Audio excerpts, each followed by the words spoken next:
Olá, meus lindos, sejam todos bem-vindos ao canal de Química. Eu sou o professor Nivaldo Luz e estou aqui para ajudar você nos estudos de Química. O vídeo de hoje vai falar um pouquinho sobre ligações químicas, mas antes de falar das ligações, eu preciso que vocês conheçam um pouco sobre regra do octeto, que vai dar realmente embasamento para que você entenda o porquê das ligações químicas, como elas vão ocorrer, tá certo? Então fica por aqui. Bem, dando início ao vídeo, nós precisamos falar um pouquinho sobre a regra do octeto, antes de dar início às ligações químicas. Para entender um pouquinho sobre a regra do octeto, eu preciso que vocês conheçam algumas ideias que foram apresentadas anteriormente. Por exemplo, a distribuição eletrônica. Aqui a distribuição de Linus Pauling, vocês percebem que nós temos uma sequência, né, de elementos. E se vocês prestarem mais atenção, vocês já estão falando dos gases nobres, começando com hélio, neônio, argônio e assim por diante. O que acontece? O que é que foi percebido? Que os elementos na natureza, como os gases nobres, eles apresentam uma estabilidade e eles não estão fazendo combinação com outros elementos. E quando foi perceber mais a fundo, notou-se que os elementos que pertencem aos gases nobres, os elementos que foram chamados de gases nobres, eles apresentam eles têm um preenchimento nas suas camadas de valência e totalizando uns valores conhecidos, como 2 para o gás hélio, porque ele só possui 2 elétrons, né?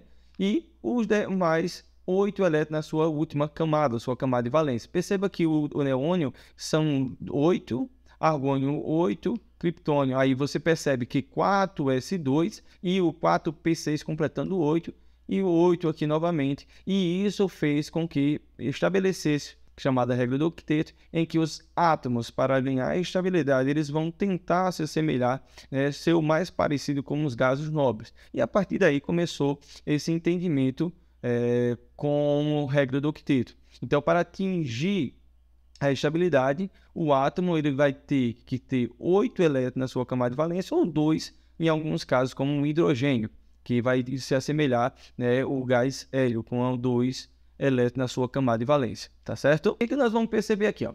Se eu pegar o elemento sódio, o sódio ele tem 11 elétrons, ele vai ser distribuído com a seguinte forma: 1s2, 2s2, 2p6 e 3s1.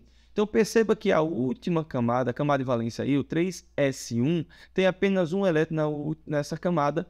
E lembrando, quando nós falamos de tabela periódica, vocês percebem que os elementos que tendem a perder elétron são aqueles que estão do lado esquerdo da tabela, no caso os metais, certo? Então, as cargas positivas, os cátions, né, têm essa facilidade em perder elétron e vão perder a quantidade que eles têm, por exemplo, 1, 2 ou 3 elétrons. Então, perceba que o sódio, por ele apresentar um elétron na sua camada de valência, a tendência dele é perder justamente esse elétron que está aí.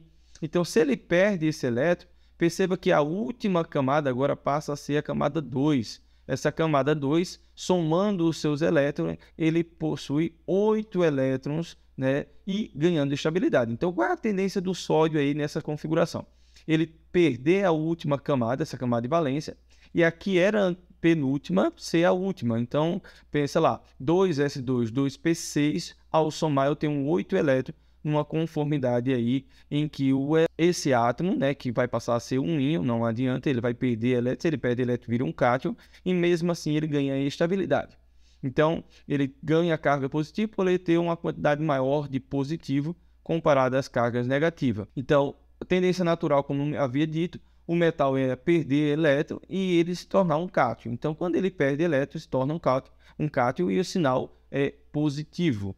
Já nesse segundo exemplo, nós temos o enxofre, 16 elétrons aí, e você percebe que a configuração, a distribuição feita, ele vai ter a sua última camada com 6 elétrons, tá? Percebe que é assim que funciona. Então, 6 elétrons aí. E lembrando, quem tem 6 elétrons, ele tem tendência em ganhar uma quantidade para que fique estável. Então, se a regra do octeto é fazer com que os átomos eles fiquem com 8 elétrons na sua última camada, então se o enxofre já tem 6, a tendência natural dele é ganhar mais 2 para completar 8 elétrons. Então, ele vai completar a quantidade necessária para ganhar estabilidade. E lógico, se ele ganhou elétron, ele vai se tornar um íon, mais especificamente um ânion, e como ele ganhou, sinal negativo, e a quantidade de cargas que eu possa representar seria 2, tá? Então perceba lá que o enxofre ele agora virou um íon, mais especificamente um ânion, com uma carga menos 2. Lembrando, quando você olha, ele tem 6 elétrons, então ele está lá na família 16, 6A. Então quem está do lado direito da tabela periódica, lá no final, está mais próximo das características de um A metal. Então quem é A metal, ele tem tendência em ganhar elétron e se tornando um ânion, certo? Bem, pessoal, com isso finalizamos essa primeira parte relacionada à regra do octeto, para que a gente possa dar início às ligações químicas, tá certo? Então, se tiver alguma dúvida, revise esse conteúdo para que a gente possa avançar.